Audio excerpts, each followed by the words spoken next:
The Center for Human Rights and Anti-Corruption Crusade has said that the recent rally by the federal government in collaboration with the northern leaders is a threat to Nigeria's corporate existence and unity. This is contained in a statement signed by the group Publicity Secretary Mr. Onyekedi Fuefega. The group said the northern leaders are not sincere to our corporate coexistence. According to the group, for them to blame the NSAS protests on separatists means that the northern region is the biggest problem of the country. They always tag every genuine struggle for the betterment of the country as a threat to break up.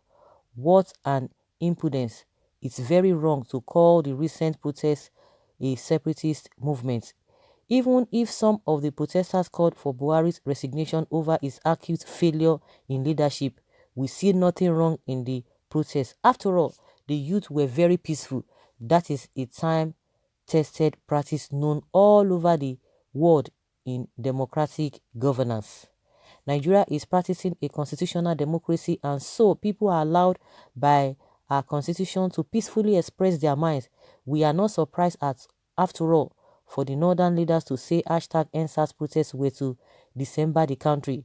That has always been their trademark. When the southern nationalists called for the independence of Nigeria, they ignorantly opposed it.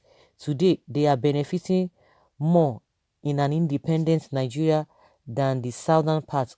Also, when National Democratic Coalition, NADECO, and other pro-democratic movements canvassed for the return to civilian government, the same northern leaders stood against it, declaring that the movements were sponsored by separatist movements.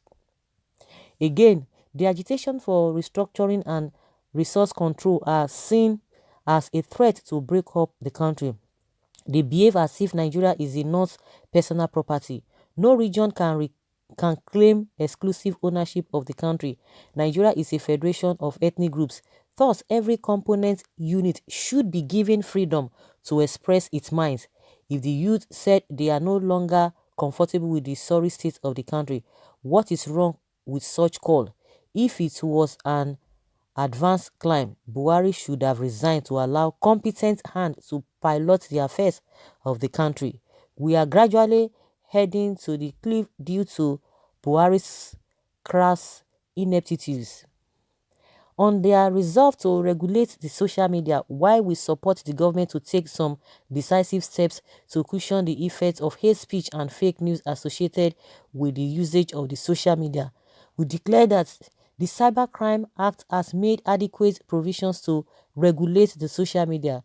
We don't necessarily need the proposed hate speech law before the National Assembly, which are even inconsistent with the Constitution to regulate the social media.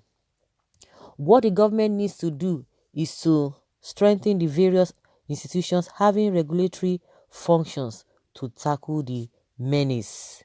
The government of Buhari should separate itself from ethnic and religion linings. For the IGP, the ministers of the FCT and that of the Information, Culture and Tourism, the Chief of Staff to the President, the Deputy Speaker and other members of the National Assembly as well as the Senate President to attend such a regional meeting of northern leaders pose a great danger to our democracy. Is the North preparing to go into war with the South that they have to incorporate the government structures to prosecute the war? Even the committees that set up their representatives from the federal government. The Committee on Roles of Traditional Rulers has representatives of one person from the Federal Executive Council and two persons from the National Assembly. Also, the Committee on Youth and Civil Society has a representative from the IGP. The North cannot claim to love Nigeria more than the South if Southern leaders agitate for restructuring or the youth are protesting against police brutality. How are these movements becoming a threat to our unity? Are these the reasons why Buhari chose to compose a lopsided security arrangement in the country against the known conventional practices and the provisions of our constitution?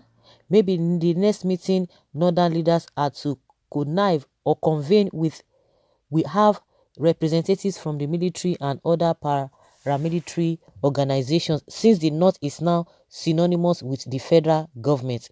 We hope that some ethnic chauvinists in the central government and the fanatic northern leaders are not trying to undermine our unity in diversity.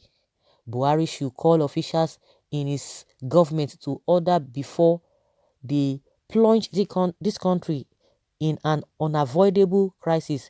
We have had so many threatening situations that are are staring us in the face. Northern leaders should not add up to our injuries. Hmm. Well, these people, in my opinion, they have really spoken well, because I was surprised when the IGP and the northern whatever and the structures of the government, and thank God that these people are already bringing it to the consciousness of everybody, because I was surprised, because it was in that meeting that the IGP was relating and giving them information about how they arrested a man who they said instigated this the violence or whatever that cut across the country, because they said if he posted a fake news. And I was like, all the government officials were in that place, all those, I could see the structures, and I was just like, you just have to relate it the way we heard it. So it gave me a concern as well, but thank God that these people are bringing it to the consciousness of everybody, because this whole thing is glaring to everybody. They are just trying to make things, to turn things around is instead of to turn things upside down, not to turn things around. If you say turn things around, meaning that they are ready to do the right thing, but they are turning things upside down. So it's a good observation from this group. Well, all this is happening because the southern leaders just kept quiet for the north to do whatever they like, until the southern leaders will come out to tell it to the face and say enough is enough of these northern leaders' sectional attitude. Nigeria will ever remain backwards, just like the north. The north is taking the silence on the south for granted. Well, do you want the north to change them and put another person? And Wike is busy killing IPOP as if that is the only problem he has in Nigeria. Yes. Why will he not? See how is this one is sounding. Okay, what do you expect? All the appointees except 2 or 3 are from the north. The people complaining now were the ones who worked against Jonathan's government. So all of us should enjoy what we planned. Mhm. Well, yes, you people have good sense for taking out this point. Inspector General of Police attending a regional political meeting means his office is now political and is representing that group. It was a meeting to lay the foundation for a possible new country of northern Nigeria, and other regions will soon be shocked if they don't do the same. So guys, let's hear your opinion concerning what this group has said. Thank you.